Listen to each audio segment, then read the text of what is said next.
Hi friends, டே 14க்கு வந்து என்ன படிக்கலாம்னு பார்க்கமா. சிலபஸ் படி டாபிக் வந்து தேர்தல், இந்திய நீதி அமைப்பு, சட்டத்தின் ஆட்சி. இந்த லெசன்லாம் கவர் ஆகும். என்னதெல்லாம் பார்க்கலாமா.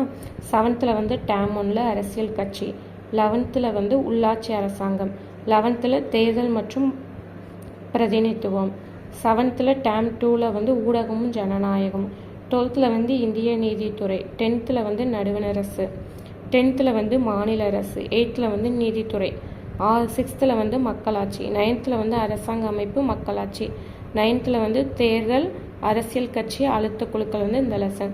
இந்த லெசன்ஸ் எல்லாம் நிறைய லெசன்ஸ் வந்து ஆல்ரெடி நாம் படிச்சுட்டோம். அதை வந்து ஒரு டைம் வந்து ரிவிஷன் பண்ணிக்கோங்க. இது வந்து உள்ளாட்சி அரசாங்கம் பார்த்துட்டோம், இது பார்த்துட்டோம். இந்திய நீதித்துறை வந்து 12th உள்ளது நம்ம பார்க்கல. நடுவண் அரசு ஆல்ரெடி பார்த்துட்டோம். மாநில அரசு வந்து ஆல்ரெடி படித்தாச்சு. 8th நீதித்துறை இது படித்தாச்சு. 6th இது படித்தாச்சு. மக்களாட்சி படித்தாச்சு. இதுவும் படிக்கலை, இதுவும் படிச்சிட்டோம். இதுவும் இந்த லெசன், இந்த ரெண்டும் தான். இந்த 3 லெசனும் திரும்ப பார்க்கணும். அந்த இதை அப்படி பார்த்துட்டு மிச்சம் இதெல்லாம் ஒரு டைம் வந்து நல்லா ரிவிஷன் பண்ணிக்கிட்டிங்கன்னா ஈஸியாக இருக்கும்.